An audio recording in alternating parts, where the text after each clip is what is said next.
Mapagpalang araw mga kalapatids, mag-update lang tayo sa ating mga kalapati na pang norte. Yung mga ating ililipad na pang norte, meron tayong 6 na pang norte at isang 120 days challenge. Tingnan na natin yung ating mga ibon. At ito nga yung ating pinakabata sa pang norte, yung blue check. Red bar. Yung red bar natin, ayan. Pinakabata sa ating pang norte. Anak ni Wasak. Ayan, red bar. Meron tayong blue bar. Dalawa yan, bali magkapatid. Hindi lang magkaibang class nga lang. Meron tayong itim. Yung itim na yan, anak ng pinakamatanda natin na breeder. At itong blue check, ayun o, may isang puti sa pakpak. At grizzle. Bali mag-nestmate siya, ang grizzle na yan. At ito naman, yung ating nag-iisang pang 120 days challenge.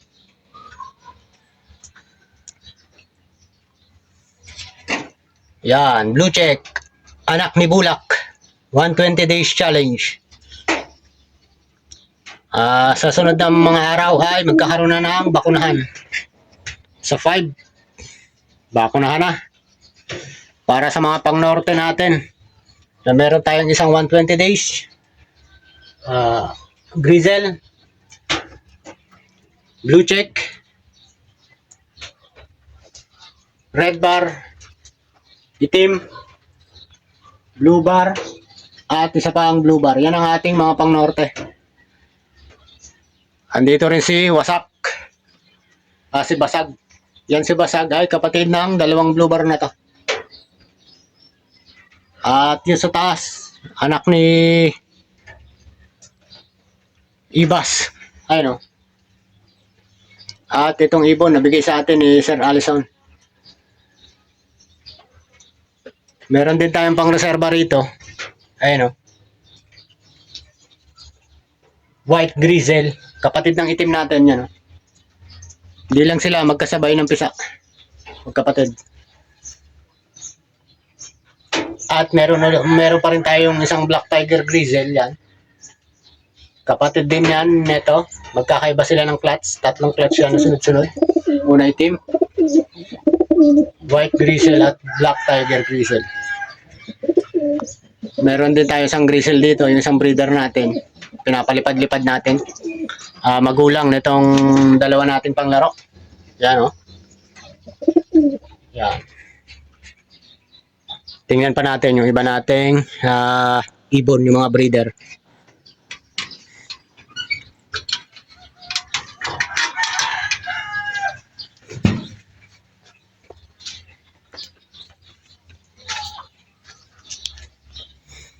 At ito nga si Wasak. Meron na siyang 2 itlog. Mga 2 weeks pa, pipisa na yan. Ito yung magulang ng ating blue bar na ililipad na 2. Si Wasak.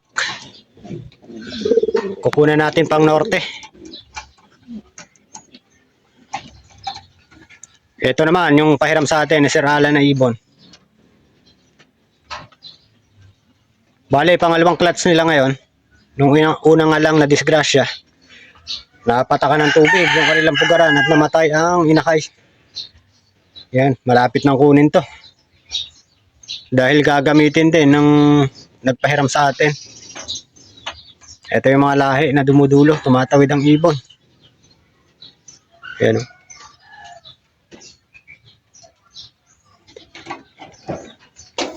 Ito naman yung white light na bigay sa atin ni Sir Alan. Di ko muna siya binigyan ng pares dahil yung nakatoka na pares niyan ay pinapatapos ko lang yung pagpisa nitong niwasak. Ito yung tatay nung binasaga ng singsing. Ibabalik ko dyan yung pares. Kaya hindi ko muna binigyan ng pares si white light.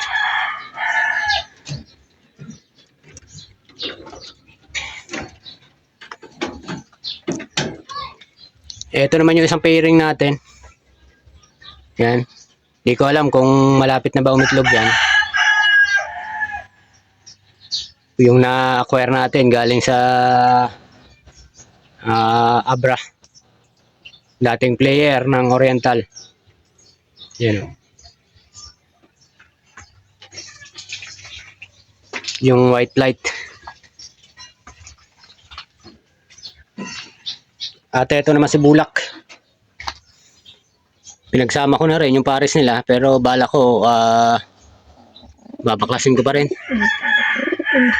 Pero parang ano na, buntis na yung head. Baba na yung pakpak niya, baka hindi ko na rin siguro babaklasin. Pagpapatuloy ko na lang. Yan ang magulang nung isa natin pang 120 days challenge. Si Bulak.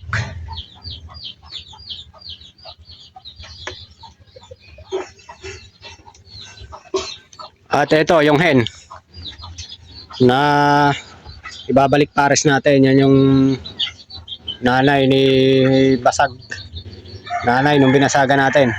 Kaya ibabalik ko yung pares niya.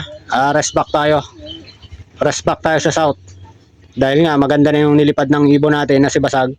Ito yung magulang, dapat magde-derby na, binasagan ng singsing at binalian ng sipit-sipitan. Kaya ibabalik ko yung pares niya. Kukunan ko ulit, rest back sa south. Tignan natin magiging performance, magiging anak nito. Babalik ko sa pares niya yung white light. Ito yung white light na tatay ni Basag.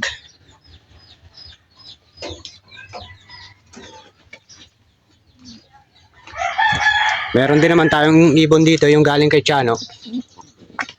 Yan o. Ilalaro ko sa pan race. Meron siyang pang motivate. Nilagyan ko ng pares. Ayan o. Yung ating tipler. Umitlog na nung isang araw yan doon sa Bilaran. Malamang sa malamang baka umitlog na rin to ngayong araw.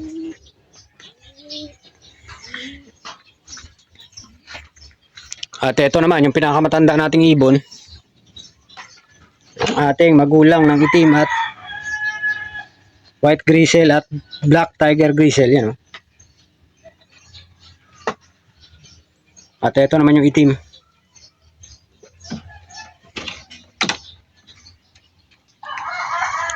At meron din tayong ibon dito, yung naipamigay ko na to doon sa gusto dapat mag-ibon, kaso pag nakakawala bumabalik dito. Kaya nung sinuli niya, ang ginawa niya ay tinanggalan ng pakpak. At kaya minabuti ko na rin na ibigay na lang yung dalawang inakay. At sa halip na bumalik-balik ito dito, binigyan ko na lang siya ng dalawang inakay.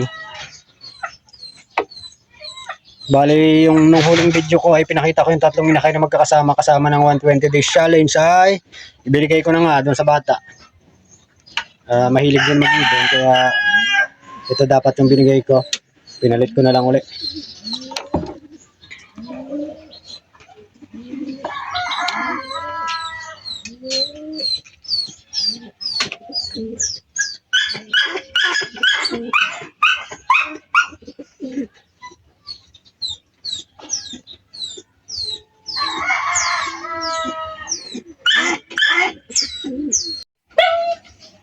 At yan muna ang update sa ating mga kalapati, mga kalapatids. Kasalukuyan nagbe-breed tayo para pang south. Meron na tayong 4 na itlog, 2 pares. Ito nga yung si Wasak at yung ipinahiram sa atin na breeder. At mag-aantabay pa tayo sa mga iba pa natin mga breeder. Yan lang ang update sa ating mga ibon, mga kalapatids.